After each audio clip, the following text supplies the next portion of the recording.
up. So the trends were interesting. Okay. Let me cover some of the things that we learned. Okay. So the first two trends were ethical in nature, right? One was ethical AI, and the others was ethics in VC in general. And I think ethical AI is kind of obvious. So AI has been creeping up the venture trends charts because we measure this every quarter. It started off in like maybe the top 5, maybe the top 10, and then it was like top 3, and then maybe top 2, and now it's actually tied for number 1 with ethics. And there's no question, and there's lots of stuff to discuss here. I just was listening to Elon's discussion on the All In podcast. Highly recommend it. At the very end, he talks about AI, but he was getting a bit tired, so he wasn't as enthusiastic as earlier. But I mean, we have a real issue as humanity. We're like approaching AGI, or in true artificial intelligence, at a fast rate. And we are not prepared for what's coming, right? And so ethical AI is so. And by the way, I got offered to invest in OpenAI, and the valuation. I'm just like, I know people are gonna get ready. Hold on. 110 billion. Okay. So clearly AI is big, right? I mean, when was the last time you heard of? I mean, now I hear SpaceX is 150 billion valuation privately right now, but I mean, SpaceX is way further along, way older, way more successful than OpenAI, and so here's a relatively new entrant, because it used to be a nonprofit. It switched to a for-profit that within an incredibly short period of time is asking for $110 billion valuation, right? So clearly AI is super important, and thinking about the ethics, thinking about what the opportunities are, is clearly an important thing. But there was another side, the ethics of venture capital, and that was really the SEC. So the SEC came out in late August and was like, you know what? First of all, the draft regulations that they were going to pass would have been probably the single largest piece of ethical legislation passed in finance history, right? Now, it got watered down a lot. Okay, so it is not that anymore, but it is a big step in ethical regulation, and it's thrown the industry into chaos because of how unethical the industry has become.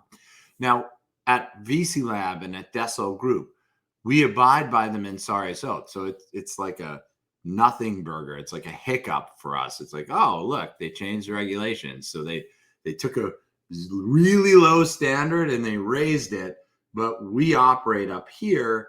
So it's kind of like whatever. But for the rest of the industry that really didn't operate even up there, they're going crazy. So the NVCA, the National Venture Capital Association of America, is suing the SEC to try and change or adjust the regulations, because the move to ethics is kind of troublesome for the larger venture industry, which I think is just troublesome about the industry itself, because some of the things they're talking about are like transparency. Yeah, we need transparency. Venture will never grow unless there's transparency. No one knows how funds are doing. No one knows how anything. The stuff that PitchBook reports is like invented, because they call people, they get survey results. That's just BS. No one tells PitchBook the truth, right? I'm just picking on PitchBook, but it's all of them. And then analysts take this BS data and extrapolate it into market stuff. And that's the transparency of venture capital. It's completely opaque, right? So the things that the SEC were like talking about, like greater transparency, being fair to your LPs, not, screwing people over by doing secret deals, all this kind of stuff. I mean, it's sort of like yeah, you shouldn't do that. Yet the entire industry does. So that table is going to be particularly interesting, talking about the ethics.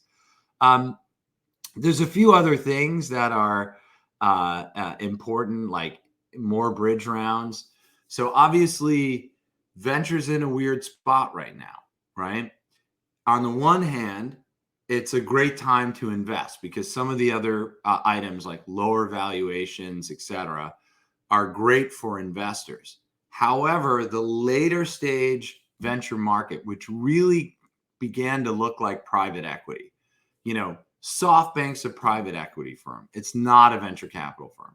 Okay. Tiger Global's a private equity firm. It's not a venture capital firm. And so what happened is these private equity firms were like, venture capital is really cool. Let's call ourselves venture capital. Maybe no one will notice. It's like, okay. And they started pouring billions and billions of dollars in the market. And the second things got a little difficult, they were like, oh my God. And they've kind of pulled out, which is what's happened.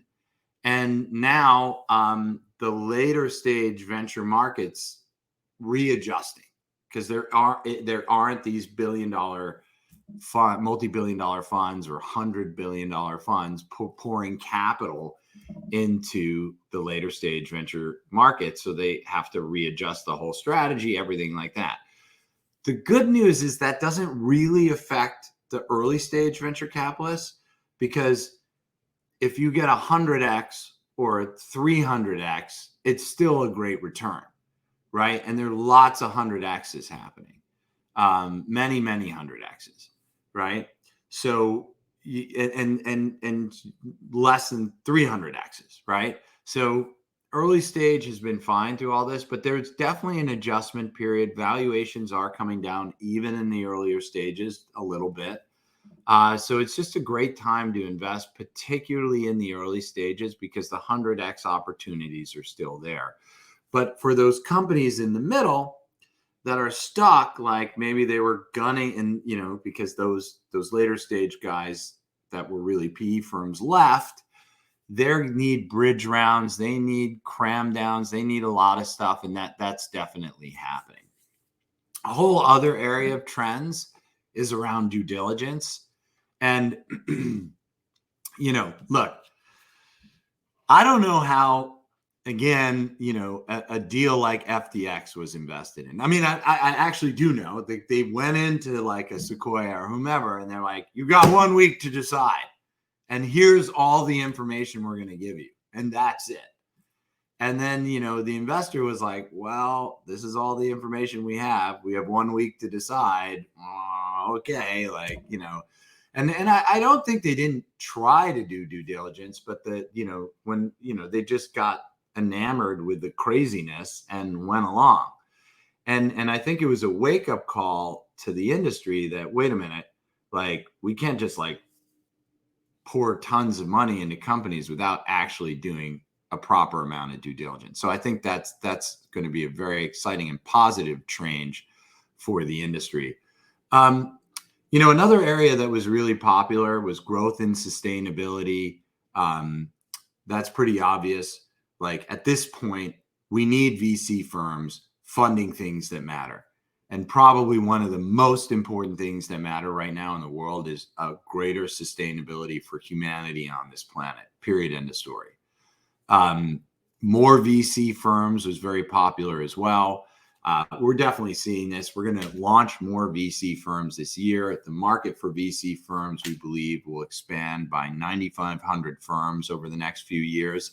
And what that will mean is that every single major city in the world will have a thriving venture capital ecosystem.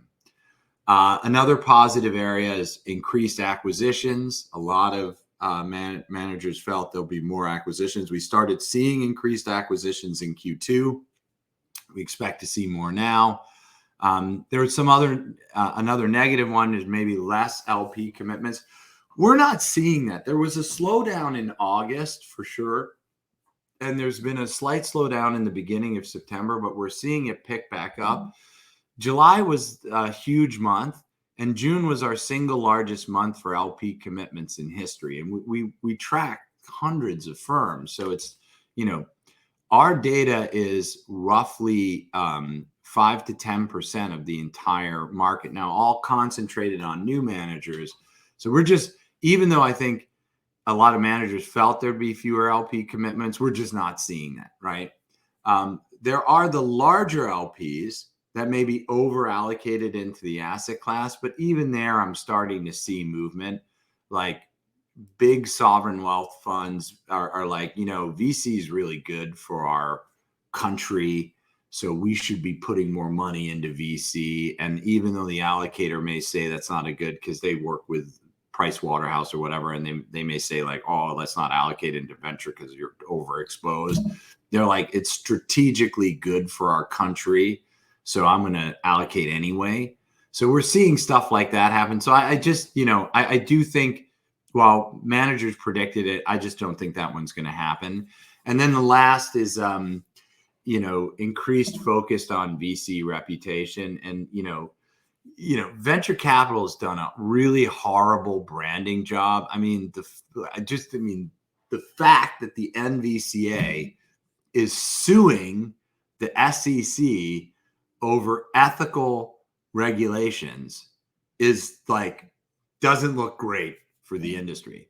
It's like, how dare you make us be more ethical? Like, does that mean you're arguing to be unethical? It's like, really? You're going to fight us over ethics? And they are. So there you go. I mean, it's just so I do think that venture needs a